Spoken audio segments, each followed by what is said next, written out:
let's just test, right? Yeah.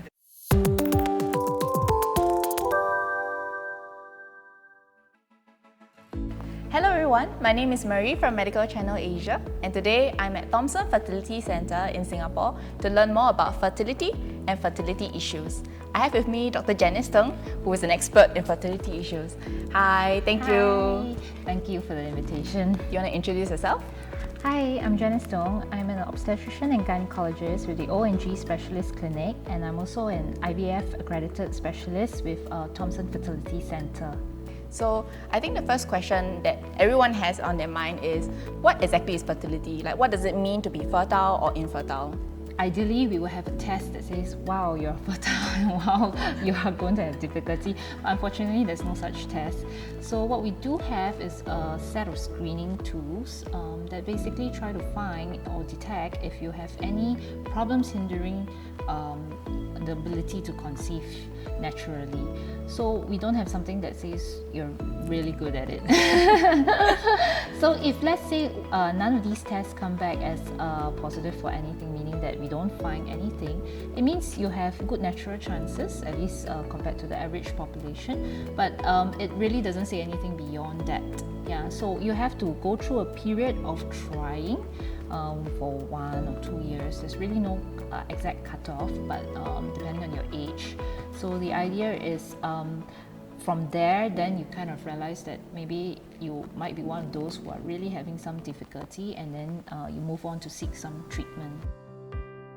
So Dr. Janice, what are some possible causes for infertility or difficulty in conceiving? The most common causes of infertility on the woman's side is mainly age. Age is a huge determinant factor right now because older women are much older now when they're trying to conceive. Second is because of difficulty in ovulating regularly, so women who have irregular menstruation, and as well as some women actually have blocked tubes. That means tubes that are not working, not functional. Some of them is due to smoking. Smoking is very, very damaging to tubes. And for the men's side, mainly it's low sperm count. So men, they are actually supposed to have normal sperm count throughout their life, but some men would have a low sperm count and they won't have any symptoms. So if you do not test for it, you may not know. And then some of the remaining third of the couples who present to us with infertility are generally due to factors from both sides. So are there any other symptoms of infertility that may jump out to someone just so they know that maybe something could be an issue? So truth be told, there is no symptoms specific to infertility. So couples, generally we would recommend doing a fertility screening even before you get married. You can do it as a premarital checkup, and some couples can do it just shortly after marriage, or of course, if you have been trying actively to conceive for about a year, then it's definitely warranted that you come forward to have a look and to see whether there's anything that is hindering your journey to having a baby. And for other types of symptoms, for other women with actual symptoms, then it would be better if you come in earlier because there might be some issues. So irregular menstruation, as I mentioned earlier, as a sign of irregular ovulation. Then there are also other ladies with very painful, heavy menses, which might be an indication that you might have other conditions of the womb, such as adenomyosis or endometriosis. Basically, this is where the menses lining deposits outside of the womb, so it's not where it's supposed to be, and there's inflammation and scar tissue formation, which may affect your fertility because it's going to distort the position of the tubes and ovaries within your abdomen, among other things.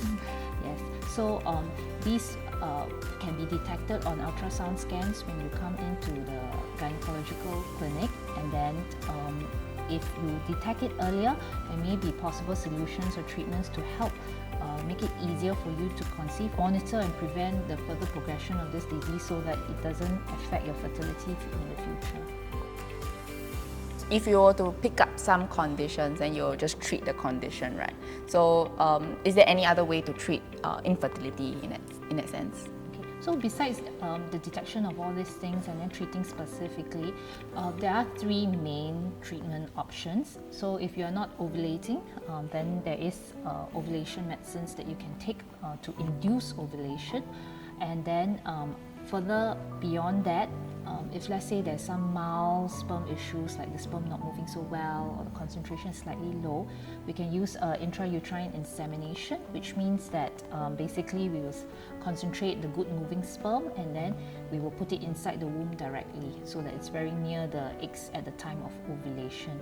So people do use a combination of the ovulation induction as well as the intrauterine insemination, and that is called SOIUI. It stands for supraovulation, which means giving some medications to stimulate the ovaries. So instead of producing one egg, it's going to produce more than one egg. That's why it's supraovulation. IUI stands for intrauterine insemination. Okay, so you mentioned the first two. What's the third one? IVF. Okay, so I'm sure pretty much most people know what IVF is about in general. The eggs are extracted from the woman and then the sperm is given by the man, and the lab embryologist will fertilize the egg directly with the sperm. This is usually done through injecting the sperm, one single sperm into the egg, and this results in an embryo, and this embryo is then returned back into the woman's womb, and this has the potential for pregnancy. So that is why IVF is called a test tube baby. So in general, success rates are about 30 to 40%, but it's very, when you quote something like that to a patient, it doesn't sound very effective, of course, for the cost. So it's actually more important when the patient realizes that the treatment is realistic, is practical enough.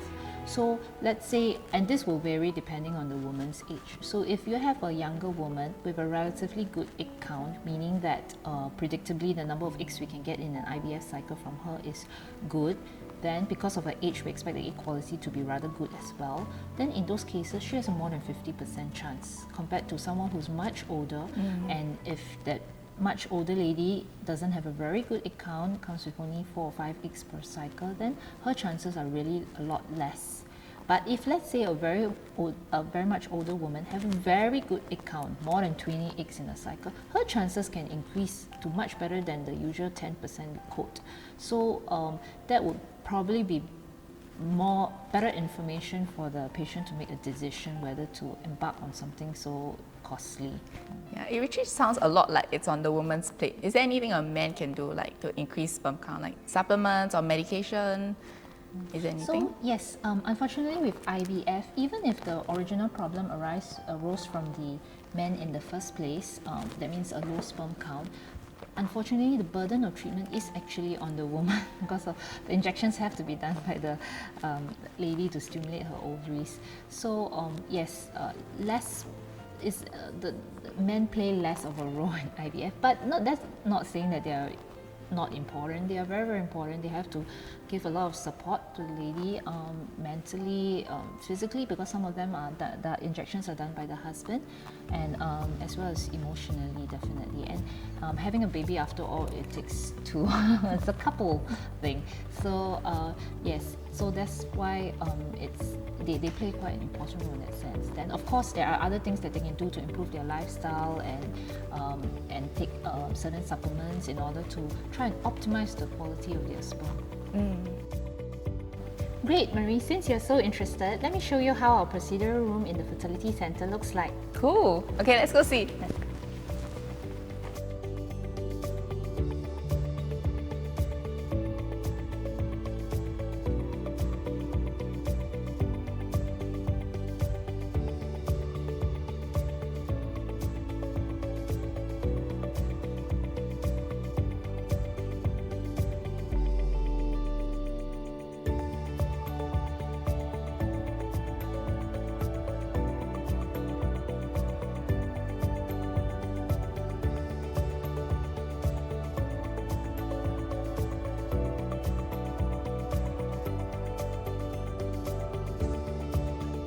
Thank you very much everyone for tuning in, and stay tuned to our next video where we will learn more about egg freezing.